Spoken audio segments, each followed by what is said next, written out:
তাহলে বাড়িতে সবাইকে ফাঁকি দিয়ে বললাম আমি একটুখানি রাস্তায় যাবো আর আসবো, সবাইকে ফাঁকি দিয়ে মন্দিরে এসেছি। তখন শ্রী গুরুদেব আশীর্বাদ করছে, বলছে আরতি মারে আমি তো তোর পিতা হই, শ্রী গুরুদেব তো পিতা মাতা, আমি তোকে আশীর্বাদ করছি, শোন না তুই 1 মাসই মন্দিরে আসতে পারবি, তোর রাস্তা 1 মাস পরে দিয়ে হবে। আশীর্বাদ করলেন যেমন সবরীকে যেমন মাথায় হাত থেকে আশীর্বাদ করলেন গুরুদেব, মাতঙ্গ ঋষি সবরীর মাথায় হাত দিয়ে বললেন সবরী তোর তো এই জগতে কেউ নেই, বাড়িতে পালিয়ে এসেছিস, মানে এই যে 700 ভেড়া বাঁধা ছিল না বাড়ির সামনে, তার মাকে দিয়ে বললো মা বাড়ির সামনে 700 ভেড়া, এত ভেড়া কেন? মা তখন বললেন যে এই ভেড়াগুলো বলি দিয়ে তোর কাল বিয়ে হবে। সবরী তখন মনে মনে চিন্তা করছে যে যে এতগুলো জীবের হত্যা হয়ে যদি আমার বিয়ে হয় তাহলে চাই না আমার এমন বিয়ে হয়। সবরী রাতের আধারে দৌড়াতে দৌড়াতে বাবা কিসের পম্পা সরোবরের কাছে গিয়েছিলেন। ওখানে শ্রী গুরুদেবের সেবা করতে করতে মাতঙ্গ ঋষি বলেছিলেন সবরীকে যে সবরী আমার তো আজকে বিদায় দিন, পৃথিবীতে আমার চলে যেতে হবে। গুরুদেব বললেন আমার আর বিদায় দিন। সবরী বললেন গুরুদেব আমি মা বাবাকে ছেড়ে আমার স্বামীকে ছেড়ে আমি এই বাড়ির মধ্যে পড়ে আছি, তা আমি কি নিয়ে থাকবো আপনি ছেড়ে?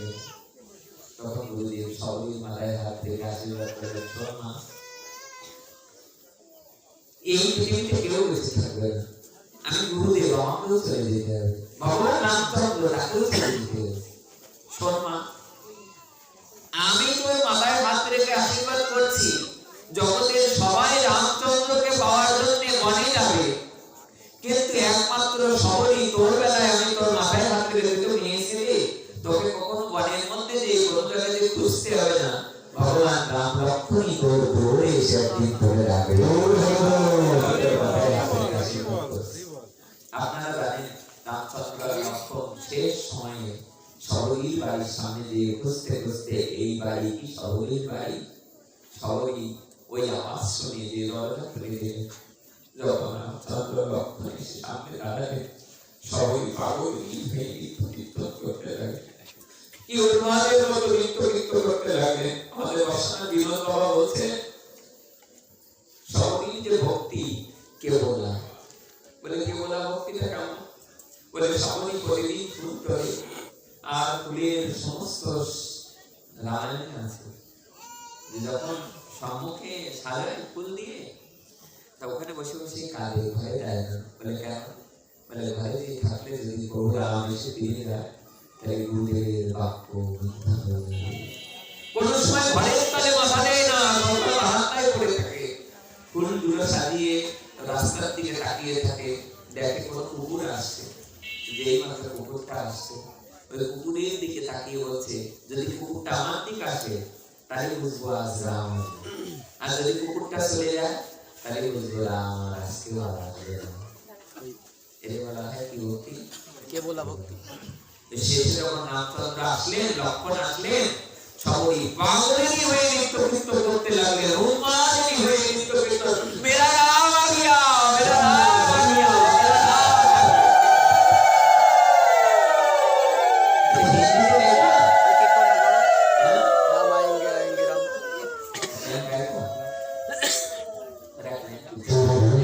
মানে রাম যখন আসবে আসবে করছে, তা সবরী যখন একটা কীর্তন গিয়েছিলেন, তা সেই কীর্তনটা গাইতে হচ্ছে হিন্দিতে লেখা, রাম আएंगे आएंगे आएंगे মানে আসবে, ও রাম आएंगे आएंगे राम आएंगे, ও রাम आएंगे आएंगे राम आएंगे, राम आएंगे तो अंगना सजाऊंगी, ओ राम आएंगे तो अंगना सजाऊंगी, दीप जला के दिवाली में मनाऊंगी, ओ दीप जला के दिवाली में मनाऊंगी।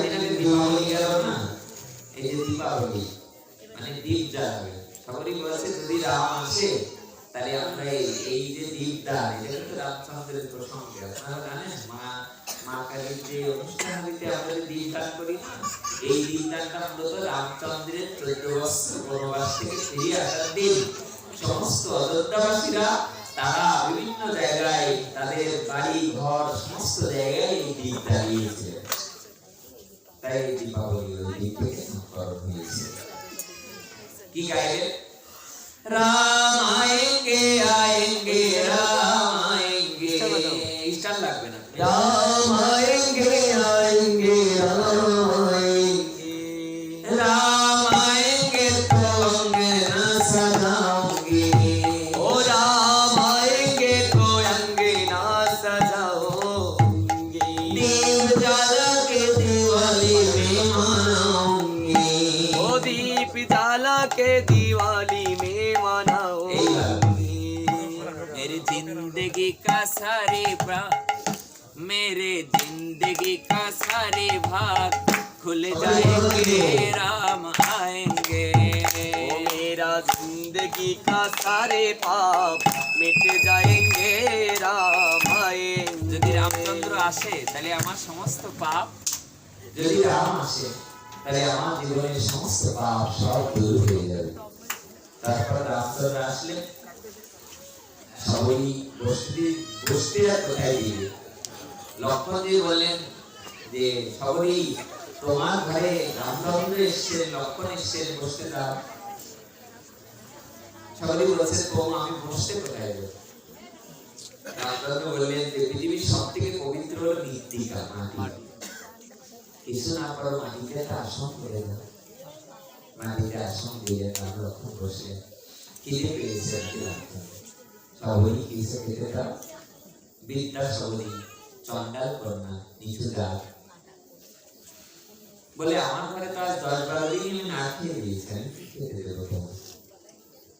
তখন রামচন্দ্র বললেন যাবে কি বাধা রয়েছে দেখছি। আসলে তো অন্য কিছু নয়, সবরই প্রতিদিন ফল খেয়ে মিষ্টি ফলগুলো খেয়ে খেয়ে যেগুলো এটো ফল সেগুলো ভেজে ভেজে রাখতে রামচন্দ্রের জন্য।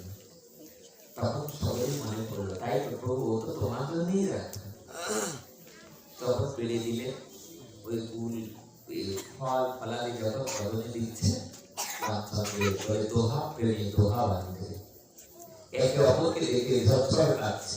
রাম কাঁদছে, কাঁদছে সবরই, সবরই কাঁদছে, রাম কাঁদছে। লক্ষ্মণ পাশ থেকে তাকিয়ে তাকিয়ে দেখছে, তুমি আমাকে কাঁদছো কেন সবরই? যদি রামচন্দ্র বলছেন সবরই লক্ষ্মণ তুমি জানো না, সবরই আজ 80টা বছর আমাদের পথ পানিতে নিরন্তর কেটে গিয়েছে। তার কান্নার কিছু যদি আমি তার পরিদান দিতে পারি, তার কাছে দেখতে আমি কাঁদছি। লক্ষ্মণ বলছে ইনি আমাদের কি করবে? সীতা উদ্ধারে ইনি আমাদের কি করবে? কি এমন করতে পারবে? রামচন্দ্র বললেন শোনো লক্ষ্মণ, রাত্রে কেউ হারিয়ে গেলে, রাত্রে যদি কেউ হারিয়ে যায় তাহলে একটা সোনার পোকাও তাকে পথ দেখাতে পারে কিনা?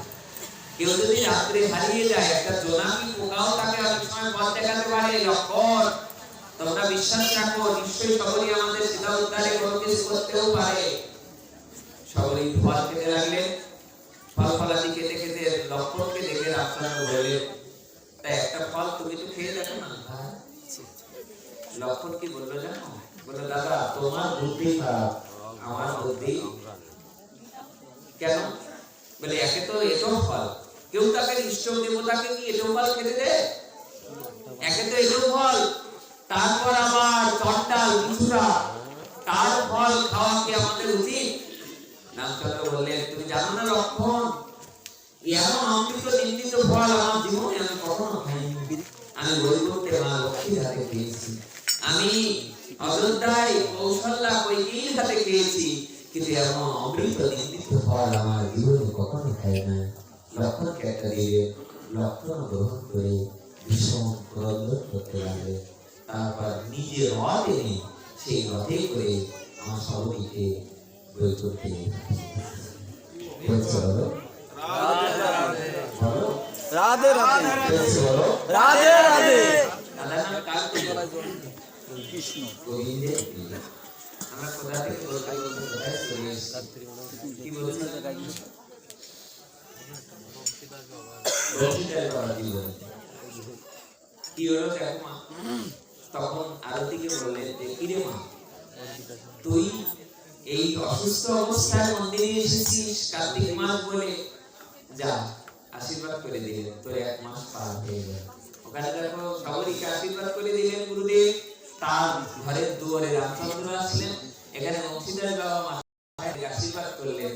দেখো আশীর্বাদের কারণে যেই মাত্র আশীর্বাদ করে দিলেন, আশীর্বাদ করার সাথে 1 মাস পরে যে তার বাচ্চা হলো। অবাক হয়ে যাবে। অনতি দূরে একজন ওনার শিষ্য গুরুভাই দাঁড়িয়েছিলেন। উনি এই কথাটা শুনি মনে মনে চিন্তা করলেন যে দেখি কিরকম তোমার মুখ সত্য হয়, তোমার মুখ সত্য হয় কিরকম আমি দেখবো। যে তুমি যে আরতি মায়ের মাথায় হাত রেখে আশীর্বাদ করলে, যে 11 মাসে যে বাচ্চা হবে কেমন করে হয় তা আমি দেখবো। সত্যি খোঁজ খবর নিয়ে জানা গেল 11 মাসে যে পুত্র সন্তান। মনে আছে সিদ্ধ জগন্নাথ দাস বাবা শিষ্য ছিলেন বিহারী দাস বাবা। তা বিহারী দাস বাবাকে বললেন যে শোন, তুই চৈতন্য চরিতামৃত পড়তে পারিস? বিহারী এসে বললেন যে গুরুদেব, আমি চৈতন্য চরিতামৃত স্কুলেই যাইনি। তা বিহারীকে বলছে, তুই আমাকে গুরুদেব বলেছিস না, আমাকে নিয়ে বেড়াস সবসময়, আমি তোকে